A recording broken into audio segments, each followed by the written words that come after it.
नमस्कार दोस्तों, धार्मिक कहानियाँ पूरा जरूर सुने। भीष्म की 10 भूल और हो गया महाभारत। प्रत्येक के घर में महाभारत होना चाहिए। महाभारत को पंचम वेद कहा गया है। यह ग्रंथ भारत देश के मन प्राण में बसा हुआ है। यह भारत की राष्ट्रीय गाथा है। इस ग्रंथ में तत्कालीन भारत आर्यावर्त का समग्र इतिहास वर्णित है। अपने आदर्श स्त्री पुरुषों के चरित्रों से भारत के जनजीवन को यह प्रभावित करता रहा है। इसमें सैकड़ों पात्रों, स्थानों, घटनाओं तथा विचित्रताओं व विडंबनाओं का वर्णन है। महाभारत में कई घटना, संबंध और ज्ञान विज्ञान के रहस्य छिपे हुए हैं। महाभारत का हर पात्र जीवंत है, चाहे वह कौरव, पांडव, कर्ण और कृष्ण हो या धृष्टद्युम्न, शल्य, शिखंडी और कृपाचार्य हो। महाभारत सिर्फ योद्धाओं की गाथाओं तक सीमित नहीं है। महाभारत से जुड़े शाप, वचन और आशीर्वाद में भी रहस्य छिपे हैं। अब सवाल यह उठता है कि महाभारत का युद्ध क्यों हुआ था? महाभारत का युद्ध क्यों हुआ था? इस सवाल के जवाब में हर कोई कहेगा कि भूमि के बंटवारे के लिए। 3 गांव की जमीन यदि दुर्योधन दे देता तो महाभारत नहीं होता। लेकिन यह अधूरा सत्य माना जा सकता है। कहते हैं कि महाभारत का सारा प्रपंच भीष्म और श्री कृष्ण ने ही रचा था। भीष्म ने ऐसी 10 बड़ी भूल की थी जिसके चलते महाभारत का युद्ध हुआ। आओ जानते हैं कि भीष्म ने क्या गलतियां की थी। पहला कारण भीष्म का अन्याय। सत्यवती के गर्भ से महाराज शांतनु को चित्रांगद और विचित्रवीर्य नाम के 2 पुत्र हुए। शांतनु की मृत्यु के बाद चित्रांगद राजा बनाए गए, किंतु गंधर्वों के साथ युद्ध में उनकी मृत्यु हो गई। तब विचित्रवीर्य बालक ही थे। फिर भी भीष्म विचित्रवीर्य को सिंहासन पर बैठाकर खुद राजकार्य देखने लगे। विचित्रवीर्य के युवा होने पर भीष्म ने बलपूर्वक काशीराज की 3 पुत्रियों का हरण कर लिया और वे उसका विवाह विचित्रवीर्य से कारण चाहते थे, क्योंकि भीष्म चाहते थे कि किसी भी तरह अपने पिता शांतनु का कुल बढ़े। भीष्म की इस एक प्रतिज्ञा के कारण हस्तिनापुर का भाग्य बदल गया। गंगा और शांतनु के पुत्र भीष्म कुरुवंश के अंतिम कौरव थे। दरअसल कथा ऐसी है कि एक दिन देवव्रत भीष्म के पिता शांतनु यमुना के तट पर घूम रहे थे कि उन्हें नदी में नाव चलाते हुए एक सुंदर कन्या नजर आई। शांतनु उस कन्या पर मुग्ध हो गए। महाराजा ने उसके पास जाकर उससे पूछा, हे देवी तुम कौन हो? उसने कहा, महाराजा मेरा नाम सत्यवती है और मैं निषाद कन्या हूँ। उस काल में निषाद नाम की एक जाति होती थी। महाराज उसके रूपयौवन पर रीझ कर उसके पिता के पास पहुँचे और सत्यवती के साथ अपने विवाह का प्रस्ताव किया। इस पर धीवर ने कहा, राजन मुझे अपनी कन्या का विवाह आपके साथ करने में कोई आपत्ति नहीं है, किंतु मैं चाहता हूं कि मेरी कन्या के गर्भ से उत्पन्न पुत्र को ही आप अपने राज्य का उत्तराधिकारी बनाएं, तो ही यह विवाह संभव हो पाएगा। निषाद के इन वचनों को सुनकर महाराज शांतनु चुपचाप हस्तिनापुर लौट आए और मन ही मन इस दुख से घुटने लगे। सत्यवती के वियोग में महाराज व्याकुल रहने लगे और उनका शरीर भी दुर्बल होने लगा। महाराज की इस दशा को देखकर देवव्रत को चिंता हुई। जब उन्हें मंत्रियों द्वारा पिता की इस प्रकार की दशा होने का कारण पता चला तो वे निषाद के घर जा पहुँचे और उन्होंने निषाद से कहा, हे निषाद, आप सहर्ष अपनी पुत्री सत्यवती का विवाह मेरे पिता शांतनु के साथ कर दें। मैं आपको वचन देता हूँ कि आपकी पुत्री के गर्भ से जो बालक जन्म लेगा वही राज्य का उत्तराधिकारी होगा। कालांतर में मेरी कोई संतान आपकी पुत्री के संतान का अधिकार छीन न पाए। इस कारण से मैं प्रतिज्ञा करता हूँ कि मैं आजन्म अविवाहित रहूंगा। उनकी इस प्रतिज्ञा को सुनकर निषाद ने हाथ जोड़कर कहा, हे देवव्रत, आपकी यह प्रतिज्ञा अभूतपूर्व है।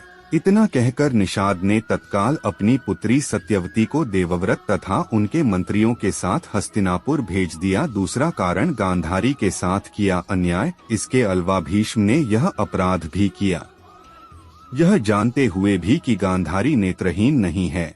भीष्म ने जबरदस्ती गांधारी का विवाह धृतराष्ट्र से करा दिया। अपनी बहन से बहुत प्रेम करने वाला शकुनी अपनी बहन के साथ हुए इस अन्याय का बदला लेने के लिए जिंदगी भर चालें चलता रहा और जिसके चलते महाभारत युद्ध हुआ। किंवदंती है कि उस समय गांधार राजकुमारी के रूपलावण्य की चर्चा पूरे आर्यावर्त में थी। ऐसे में पितामह भीष्म ने धृतराष्ट्र का विवाह गांधार की राजकुमारी से करने की सोची। पहले उन्होंने सोचा कि गांधारी का अपहरण करके लाया जाए, लेकिन अम्बा और अम्बालिका ने उन्हें ऐसा करने से मना कर दिया था। अतः पितामह भीष्म गांधार की राजसभा में धृतराष्ट्र का रिश्ता लेकर गए, लेकिन उन्हें मालूम था कि उनका प्रस्ताव ठुकरा दिया जाएगा। तब पितामह भीष्म ने क्रोधपूर्ण लहजे में कहा कि मैं तुम्हारे इस छोटे से साम्राज्य पर चढ़ाई करूंगा और इसे समाप्त कर दूंगा। अंततः राजा सुबाल को भीष्म के आगे झुकना पड़ा और अत्यंत क्षोभ के साथ उनको अपनी सुंदर पुत्री का विवाह अंधे राजकुमार धृतराष्ट्र के साथ करना पड़ा। माना जाता है कि गांधारी का विवाह महाराज धृतराष्ट्र से करने से पहले ज्योतिषियों ने सलाह दी कि गांधारी के पहले विवाह पर संकट है, इसका पहला विवाह किसी और से कर दीजिए, फिर धृतराष्ट्र से करें। इसके लिए ज्योतिषियों के कहने पर गांधारी का विवाह एक बकरे से करवाया गया था। बाद में उस बकरे की बलि दे दी गई। कहा जाता है कि गांधारी को किसी प्रकार के प्रकोप से मुक्त करवाने के लिए ही ज्योतिषियों ने यह सुझाव दिया था। इस कारणवश गांधारी प्रतीक रूप में विधवा मान ली गईं और बाद में उनका विवाह धृतराष्ट्र से कर दिया गया। ऐसा क्यों किया, इसके पीछे और भी कारण थे। गांधारी एक विधवा थीं। यह सच्चाई बहुत समय तक कौरव पक्ष को पता नहीं चली। यह बात जब महाराज धृतराष्ट्र को पता चली तो वे बहुत क्रोधित हो उठे। उन्होंने समझा कि गांधारी का पहले किसी से विवाह हुआ था और वह न मालूम किस कारण मारा गया।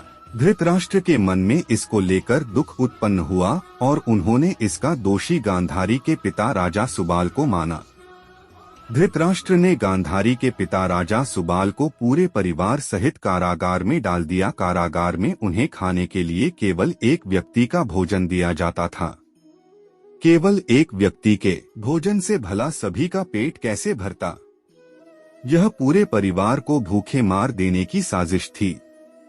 राजा सुबाल ने यह निर्णय लिया कि वह यह भोजन केवल उनके सबसे छोटे पुत्र को ही दिया जाए ताकि उनके परिवार में से कोई तो जीवित बच सके। एक एक करके सुबाल के सभी पुत्र मरने लगे। सब लोग अपने हिस्से का चावल शकुनी को देते थे ताकि वह जीवित रह सके। मृत्यु से पहले सुबाल ने धृतराष्ट्र से शकुनी को छोड़ने की विनती की, जो धृतराष्ट्र ने मान ली थी। राजा सुबाल के सबसे छोटे पुत्र कोई और नहीं बल्कि शकुनी ही थे। शकुनी ने अपनी आंखों के सामने अपने परिवार का अंत होते हुए देखा और अंत में शकुनी जिंदा बच गए।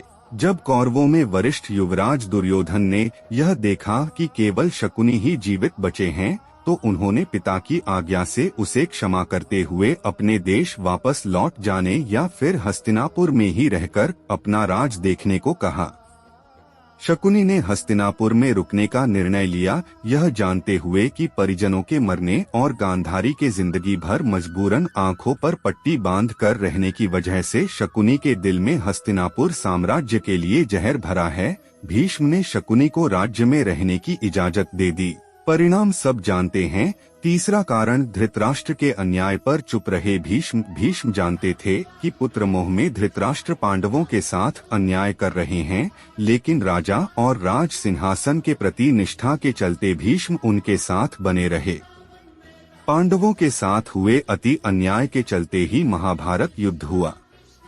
यदि भीष्म न्याय करता होते तो यह युद्ध टाला जा सकता था। धृतराष्ट्र ने अपने पुत्र मोह में सारे वंश और देश का सर्वनाश करा दिया। भीष्म चाहते तो वे धृतराष्ट्र की अंधी पुत्र भक्ति पर लगाम लगा सकते थे, लेकिन उन्होंने ऐसा कुछ नहीं किया और दुर्योधन को गलती पर गलती करने की अप्रत्यक्ष रूप से छूट दे दी। चौथा कारण चौसर की इजाजत भीष्म ने दी। राजभवन में कौरवों और पांडवों के बीच द्यूत क्रीड़ा यानी चौसर खेलने को अनुमति देना भी भीष्म की सबसे बड़ी भूल थी। वो चाहते तो ये क्रीड़ा रोक सकते थे, लेकिन चौसर के इस खेल ने सब कुछ चौपट कर दिया। यह महाभारत का टर्निंग पॉइंट था। भीष्म के इजाजत देने के बाद युधिष्ठिर ने द्रौपदी को दांव पर लगाकर दूसरी सबसे बड़ी भूल की थी, जिसके कारण महाभारत का युद्ध होना और भी पुख्ता हो गया। युधिष्ठिर ने अपने भाइयों और पत्नी तक को जुए में दांव पर लगाकर अनजाने ही युद्ध और विनाश के बीज बोए थे। पांचवा कारण चीर हरण के समय भीष्म का चुप रहना। द्रौपदी के चीर हरण के समय भी भीष्म चुप रहे और इसी के चलते भगवान कृष्ण को महाभारत युद्ध में कौरवों के खिलाफ खड़े होने का फैसला करना पड़ा। चीर हरण महाभारत की ऐसी घटना थी जिसके चलते पांडवों के मन में कौरवों के प्रति नफरत का भाव स्थायी हो गया। यह एक ऐसी घटना थी जिसके चलते प्रतिशोध की आग में सभी चल रहे थे। छठा कारण कर्ण का सत्य छिपाना। भीष्म जानते थे कि कर्ण पांडवों का ही भाई है, लेकिन उन्होंने ये बात कौरव पक्ष से छिपा कर रखी। कर्ण का सत्य छिपाना भी महाभारत युद्ध का एक बड़ा कारण बना। यह बात भीष्म ने ही नहीं, श्री कृष्ण ने भी छिपा कर रखी। खुद कर्ण भी जब युद्ध तय हो गया तब जान पाया कर्ण अपनी जातिगत हीन भावना के कारण वह अर्जुन और पांडवों से द्वेष करता रहा और दुर्योधन को हमेशा यह विश्वास दिलाता रहा कि युद्ध को तो मैं अकेला ही जीत लूंगा। सातवां कारण राज्य विभाजन। भीष्म पितामह ही थे राज सिंहासन के रखवाले और राज कार्य के मामले में निर्णय लेने वाले। धृतराष्ट्र को उनकी हर बातों को मानना ही होता था। जब राज्य का विभाजन हो रहा था तो भीष्म इस विभाजन को रोक सकते थे, लेकिन उन्होंने ऐसा नहीं किया और इसी विभाजन के चलते महाभारत के युद्ध के कारक पैदा हुए। आठवां कारण अंबा के साथ अन्याय। भीष्म की एक प्रतिज्ञा के कारण हस्तिनापुर का भाग्य बदल गया। गंगा और शांतनु के पुत्र भीष्म कुरुवंश के अंतिम कौरव थे। उन्होंने कौरव वंश को बढ़ाने के लिए कई प्रयत्न किए, लेकिन वह असफल हो गए। शांतनु ने दूसरा विवाह सत्यवती से किया। सत्यवती के गर्भ से महाराज शांतनु को चित्रांगद और विचित्रवीर्य नाम के 2 पुत्र हुए। शांतनु की मृत्यु के बाद चित्रांगद राजा बनाए गए, किंतु गंधर्वों के साथ युद्ध में उनकी मृत्यु हो गई। तब विचित्रवीर्य बालक ही थे। फिर भी भीष्म विचित्रवीर्य को सिंहासन पर बैठाकर खुद राजकार्य देखने लगे।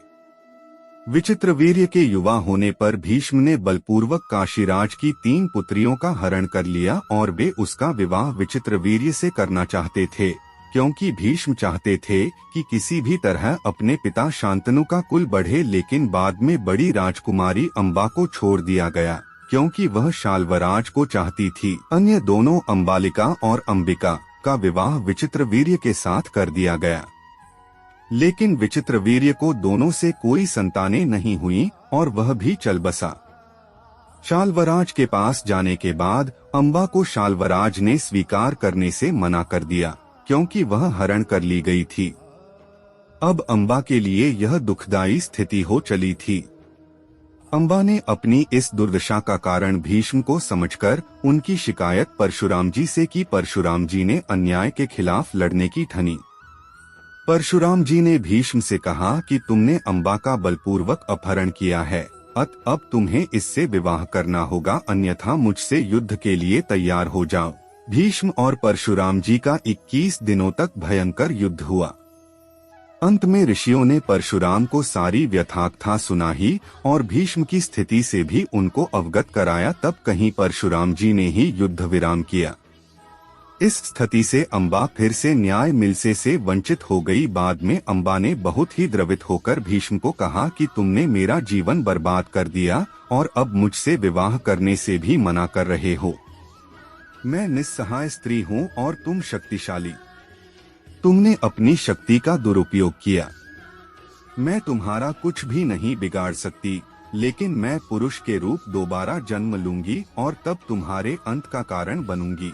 गौरतलब है कि यही अंबा प्राण त्याग कर शिखंडी के रूप में जन्म लेती है और भीष्म की मृत्यु का कारण बन जाती है। 9वां कारण दुर्योधन की गलतियों पर पर्दा डालना। भीष्म जानते थे कि दुर्योधन और शकुनी बुरी नियत से कार्य करने वाले लोग हैं। राज्य और पांडवों के खिलाफ हर बार षड्यंत्र रचने में ही उनका सारा दिन निकल जाता था। यह जानते हुए भी भीष्म ने कि दुर्योधन को कुनीति या अनीति के मार्ग पर चलने से रोकने का प्रयास नहीं किया। दुर्योधन द्वारा श्री कृष्ण के 5 गांव की मांग को ठुकराते हुए यह कहना कि बिना युद्ध के मैं सुई की नोक के बराबर भूमि भी नहीं दूंगा। तब भी भीष्म चुप रहे और दुर्योधन के शांति प्रस्ताव को ठुकराने के कृत्य को नजरअंदाज करते रहे। यहाँ भी भीष्म ने की थी गलती। सत्यवती एक निषाद कन्या थी। उसने शांतनु से विवाह के पूर्व ऋषि पराशर के साथ भी संबंध बनाए थे, जिसके चलते वेद व्यास का जन्म हुआ था। सत्यवती ने भीष्म से बार बार अनुरोध किया कि वे अपने पिता के वंश की रक्षा करने के लिए विवाह करके राजपाट संभालें, लेकिन भीष्म टस से मस नहीं हुए। अंत में सत्यवती ने भीष्म की अनुमति लेकर वेद व्यास के द्वारा अंबिका और अंबालिका के गर्भ से यथाक्रम धृतराष्ट्र और पांडु नाम के पुत्रों को उत्पन्न कराया। दरअसल सत्यवती और शांतनु के पुत्र विचित्रवीर्य की 2 पत्नियां अंबिका और अंबालिका थीं। दोनों को कोई पुत्र नहीं हो रहा था, तो सत्यवती के पुत्र वेदव्यास माता की आज्ञा मानकर बोले, माता आप उन दोनों रानियों से कह दीजिए कि वे मेरे सामने से निर्वस्त्र होकर गुजरें, जिससे कि उनको गर्भ धारण होगा। सबसे पहले बड़ी रानी अंबिका और फिर छोटी रानी अंबालिका गई, पर अंबिका ने उनके तेज से डरकर अपने नेत्र बंद कर लिए, जबकि अंबालिका वेदव्यास को देखकर भय से पीली पड़ गई। वेदव्यास लौटकर माता से बोले, माता अंबिका को बड़ा तेजस्वी पुत्र होगा, किंतु नेत्र बंद करने के दोष के कारण वह अंधा होगा, जबकि अंबालिका के गर्भ से पांडु रोग से ग्रसित पुत्र पैदा होगा। यह जानकर के माता सत्यवती ने बड़ी रानी अंबिका को पुनः वेदव्यास के पास जाने का आदेश दिया। इस बार बड़ी रानी ने स्वयं न जाकर अपनी दासी को वेदव्यास के पास भेज दिया। दासी बिना किसी संकोच के वेदव्यास के सामने से गुजरी। इस बार वेदव्यास ने माता सत्यवती के पास आकर कहा, माते, इस दासी के गर्भ से वेदांत में पारंगत अत्यंत नीतिवान पुत्र उत्पन्न होगा। इतना कहकर वेदव्यास तपस्या करने चले गए। अंबिका से धृतराष्ट्र, अंबालिका से पांडु और दासी से विदुर का जन्म हुआ। तीनों ही ऋषि वेदव्यास की संतान थी। धृतराष्ट्र से किसी प्रकार का पुत्र न मिलने पर गांधारी के साथ भी वेदव्यास ने वही किया जो अंबिका और अंबालिका के साथ किया था। वेदव्यास की कृपा से ही 99 पुत्र और 1 पुत्री का जन्म हुआ। पांडु तो अपनी पत्नी कुंती और माद्री के साथ जंगल चले गए थे, जहां उनकी मृत्यु हो गई थी। कुंती और माद्री ने क्रमश सूर्य, पवन, इंद्र और अश्विन कुमारों के साथ संबंध बनाकर 5 पांडवों को जन्म दिया था। दोस्तों, ऐसे धार्मिक कहानियाँ जानने के लिए हमारे YouTube चैनल को लाइक और सब्सक्राइब करना ना भूलें।